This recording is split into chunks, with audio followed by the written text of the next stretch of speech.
Hello and welcome to this 8th video in this series on executive coaching. I'm Harry Petropoulos, one of the founding directors of Red Pill Performance Consultants. Red Pill is an Australian executive coaching business established in 2004 with offices in Sydney and in Perth. In this video, I'm going to be talking about the cost of executive coaching programs.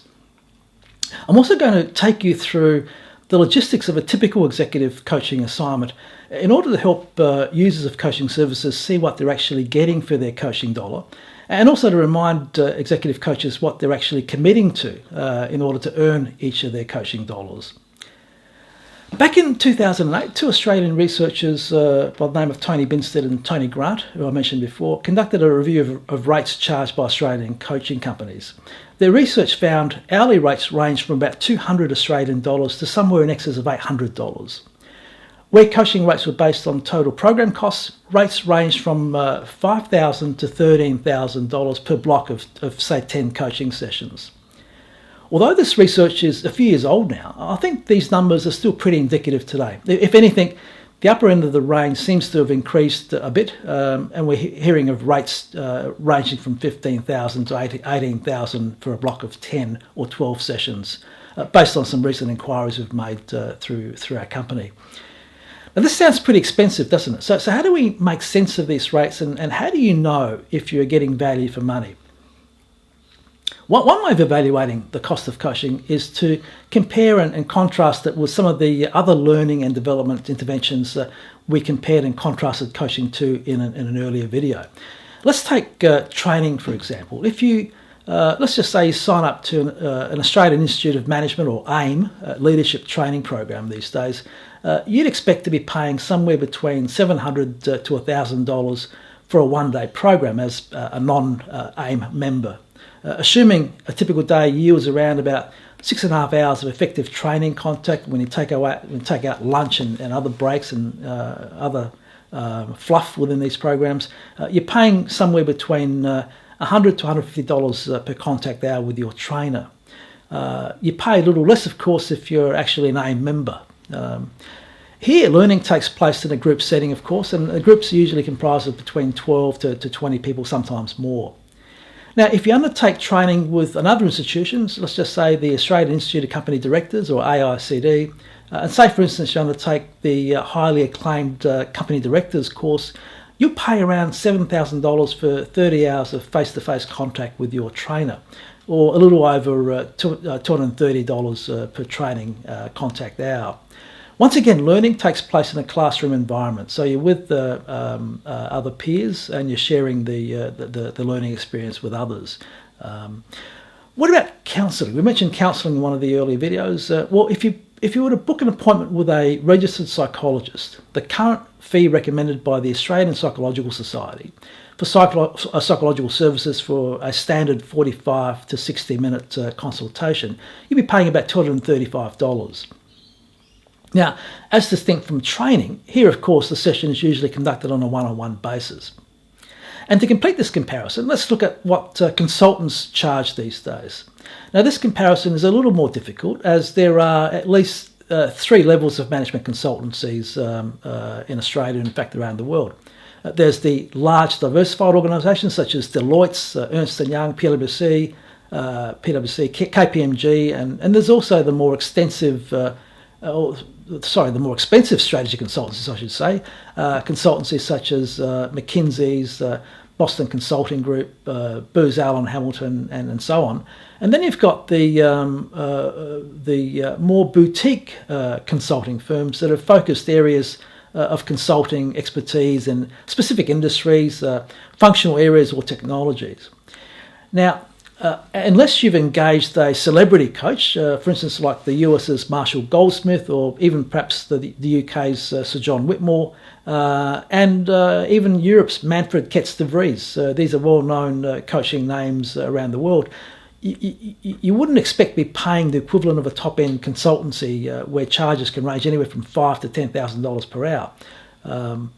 A smaller boutique consulting firm would charge anywhere from $250 to $2,500 per hour, depending on the nature of the assignment.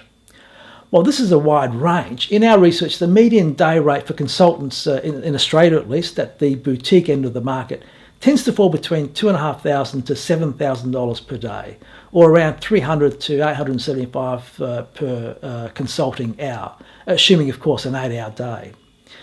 I think this is probably a far more relevant comparison point for executive coaching rates. So in Australia, you can expect to pay between $100 to $230 an hour for classroom training with a reputable training provider.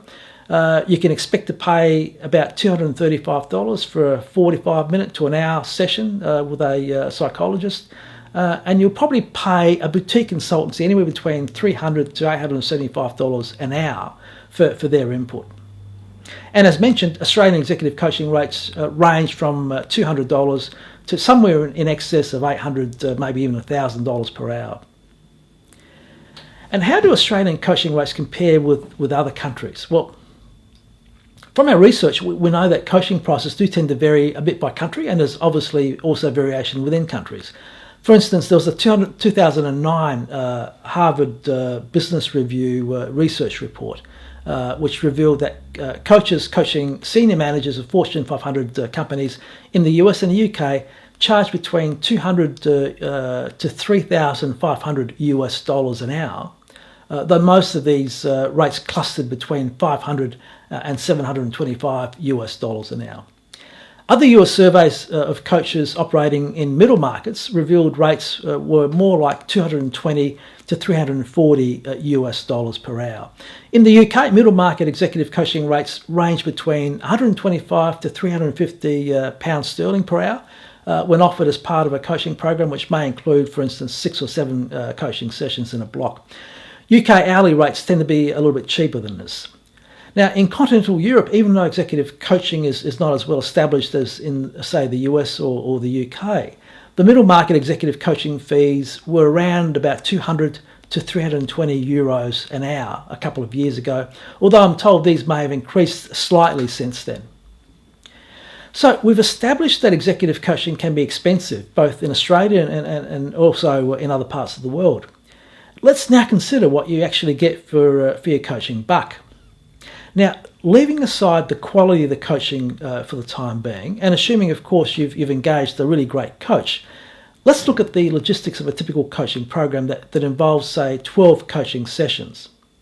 Now, once the chemistry meeting has taken place between the coachee and the nominated coach, which typically lasts an hour or so, plus travelling time, and assuming that the coachee is happy to proceed with the nominated coach, in preparation for the coaching assignment, the nominated coach would meet again face-to-face with the program sponsor to confirm or discuss any issues regarding goal alignment that may be emanating from the chemistry meeting. Now, in my experience, this process takes around an hour to 90 minutes plus travelling time. In addition, the coach would be expected to undertake at least 4 to 5 hours of research, including a review of the coach's industry and the sponsoring organisation's relative position within it, any performance files available on the coachee, including, say, previous performance appraisals and 360 reviews. Now, time committed to such research, of course, decreases if the coach is coaching multiple people from the same organisation or even the same industry sector. But assuming that the coach is coaching somebody in a new industry for the first time, this 4 or 5 hours is a reasonable amount of research to expect the coach will undertake.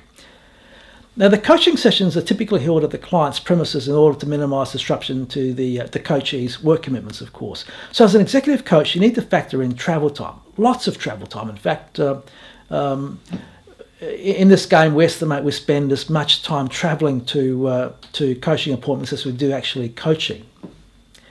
A coaching session typically can run for a few minutes up to about 3 hours, although in our experience, sessions tend to average around about 90 minutes for most red pill coaching assignments. That varies a bit by coach in our organisation. As an executive coach, you do need to be quite generous with your time.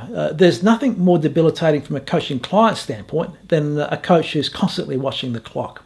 So you need to schedule effectively to ensure you've allowed yourself some wiggle room if the session needs to go a bit longer than you actually planned for.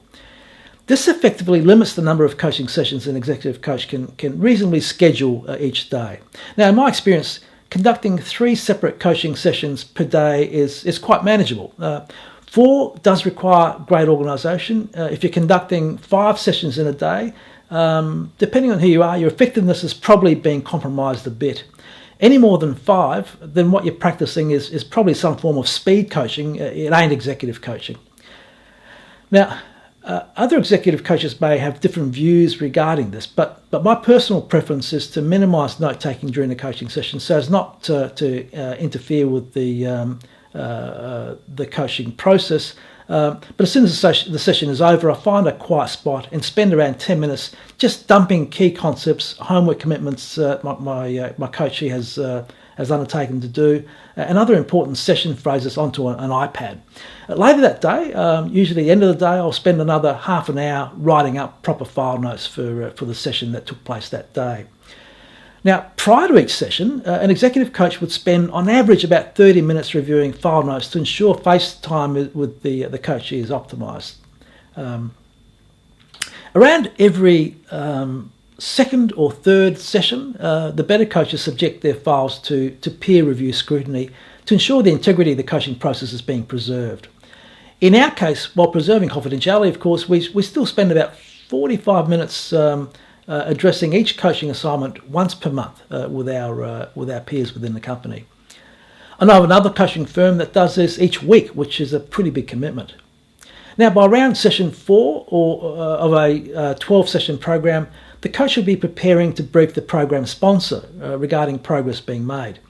This discussion usually takes place with the sponsor face-to-face and typically takes around about an hour plus travelling time at their office, of course. Assuming your file notes are up to date, preparation for this meeting usually takes around an hour. Now, in a 12-session block, you would schedule 2 of these review meetings per program. In addition to the formal face-to-face coaching sessions, as coaches, I should say, we encourage our coachees to contact us between formal sessions to clarify any points emanating from the last meeting, discuss homework progress, or raise new issues that may be too important to leave until the next coaching meeting. So we typically spend an average of 30 minutes on the phone with coachees between formal face-to-face coaching meetings. At the end of the 12-session coaching program, a closeout report is prepared for the sponsor of the coaching program, the flavour of which has first been canvassed with the coachee, of course, and a more detailed file note is completed to round off the executive coaching file. On average, it takes around an hour to 90 minutes to complete the closeout report and update the file. So in reality, a 12-session coaching program, even priced at the upper end of the coaching cost spectrum, say at 18,000 Australian dollars, represents an investment of around 65 plus hours of the executive coach's time. You can do the math in terms of the hourly rate. So what are the key takeouts? Well, in Australia, an executive coaching program comprising of, say, 10 coaching sessions of between 1 to 2 hours will cost you anywhere between $5,000 to $18,000. Now, from a coachee's or a buyer of coaching services perspective, executive coaching can seem like an expensive intervention. But when considered in the light of the services received and the outcomes typically achieved in a good coaching program, even at the higher end of the cost spectrum, it can still represent a very highly cost-effective approach to organisational and leadership development.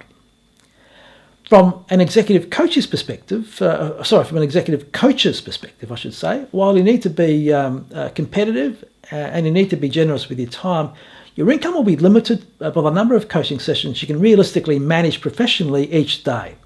So your hourly rate or program rate needs to be cognizant of this. You need to be very clear in terms of the hours you're actually committing to the coaching process. How you choose to recover these hours through your pricing strategy is something you need to give some very careful consideration to. In the next video, I want to take a look at a special type of executive coaching called remedial coaching. Thanks for watching. I'll see you at the next one.